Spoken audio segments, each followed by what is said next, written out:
Hiya, I'm Jasper, and welcome to your video review for His Dark Materials, Season 3. So, as always, I'm going to give it good, the bad, and the furry. If you haven't seen Season 1 and 2, I don't know why you're starting on Season 3. If you have seen Season 1 and 2, guess what? Animals in that one, animals in this one, just like that. Alright? I wouldn't say there's a huge ton more or significantly numbered less. Animals. Cool? Alrighty. Moving on to the good and the bad. The good is that CGI in this movie, excellent, on point. Even when they're interacting with the animals, like physically, that works just fine. And anytime there's, flying around this or doing that, all the CGI is great. The acting is fantastic. James McAvoy always, kicks it, knocks it out of the park. Sports. So he's fantastic in this. Mrs. Coulter is a great villain as always, and then the two lead characters are also fantastic as they have been in the other couple seasons. Okay, so what I will say about this one is that I'm fairly certain it's the end of the show. Like, there's not going to be a third season. I also think there is only 3 books, so that also makes sense that would be the end of the show, because we have reached the 3rd book in this one. And in the first season, it was definitely just about Lyra. And then in the second season, it was about Lyra and the Knife Boy. And then in this one, it's about Lyra, Knife Boy, her dad, Mrs. Coulter, the Resistance, the little guys, the authority things, the angels, and the Amber Spyglass chick from So it's about all of those things. So it's much, much more of an ensemble piece. Like, in fact, Lyra doesn't even really get to do things until a couple episodes in. So it's one of those things where it's much more of an ensemble piece. And I liked that because I felt like we developed the other characters a lot more and we got to see more of them.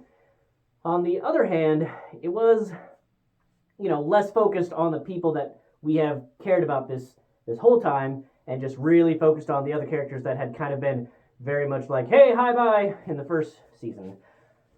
The other thing is that I think they had a little bit, just a little bit, it wasn't too much, but had a little bit of that, like, hey, we're operating on a TV budget, and there's supposed to be, like, Mordor-sized armies out there, or we're supposed to have a, Minas Tirith level of armies, or just some level of huge, like, forces, like, this is the Resistance, guys, this is our main battle area, this is where we have all of our troops.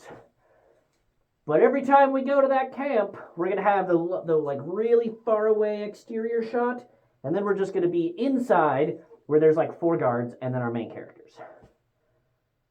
Okay. Cool. Making it, like, at some point, could we see you and your troops, or is it just like, no, they're just out there somewhere, trooping it up. Yep. So it had just a little bit of that. Not nearly as bad as, like, Captain Falcon and the Winter Soldier or whatever, but it did have a little bit of that, like, scaling problem of just shooting everything inside of their headquarters whenever they were there. The other thing is that I felt like there was a little bit of plot armor in one of the characters, and then I hated the ending, okay?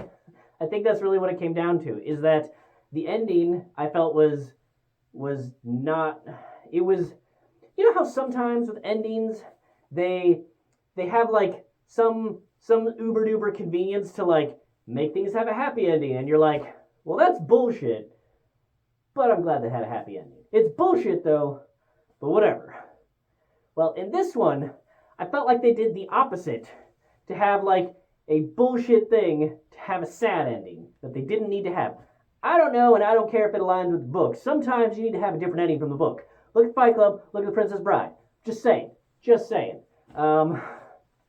So, I didn't like the ending, but if you've liked the first and second season, if you like all the surrounding characters and you want to see more about them, then I think that you will like this. So, overall, I'm going to give it a thumbs up, but now I'm going to get into the spoiler territory. So, spoiler alert. Okay, so just briefly really want to talk about the ending and not in spoiler terms. So, spoilers. Like, it's so dumb that they're like, hey, this whole time he's been cutting with his knife and then sealing up the tears with his knife. Like, you see him seal. That's why they can't follow him after that. And then, first of all, like, sure, okay, the knife is going to break. Like, okay, that's dumb, but I guess knives do break, so sure. And then they're like, hey, this campfire, like, just a fucking campfire is gonna reforge this ultimate life. Now, yes, there's the whole magic aspect of him concentrating on it, but why do they even need Yorick if he's just like, hey, put this metal thing over a campfire and then really concentrate? Like, how are you the best blacksmith because you just told him to concentrate? Maybe it's a lost in translation from the book thing. But, so you have this knife, you cut it, you seal it, you cut it, you seal it, you cut, you seal, you cut, you seal. Cool. Now that they've solved everything, now that they've fallen in love, now that everything's honky-dory, and they've killed the bad guys, and some of the good guys have lost too, whatever, now that they can finally be happy in motherfucking paradise, fucking Angel Chick is like, hey, by the way, all of the dust is leaving everywhere because of the holes you made, and the only way that we can seal the holes is if you destroy the knife. And oh, by the way, remember that shitty thing where you can't exist outside of your own universe or else the shriek demons or whatever will come after you eventually? Yeah, remember that part, because that means that you from your London and Lyra from her London can't just be in this paradise forever or, visit each other sometimes. Like, nope, you have to destroy the knife and never see each other again, which is such bullshit, because at no other point were we like, hey, those seams? Not fully sealed. And why do you need him to destroy the knife in order for you to be able to seal the seals? Like, fuck you, just go seal them. And then their whole like, hey, we're going to sit next to each other on a bench for an hour at midsummer every year for fucking ever and never be able to see or talk to each other, but you just fucking go there. Like, you know how fucking depressing that is? That's the saddest shit. Because it doesn't matter what they do with their lives, they're always going to remember the love that could have been, but never be able to talk to them in a way that they'll fucking hear it. Come on, man. Like, let him, hey, just be like, hey, you can't stay here because the demon things, but like, you can come back for an hour. Like, just have it so that he can fucking knife his way so that they can go to the paradise land or just swap over to each other once a year for an hour. Like, even with that would be less sad. But just the fact that they promise each other that they'll do that, and then you see them fucking do it. It's not like they can move on. It's not like they moved on. It's not like, I mean, fuck Jack and Rose from the Titanic. Rose moved on better.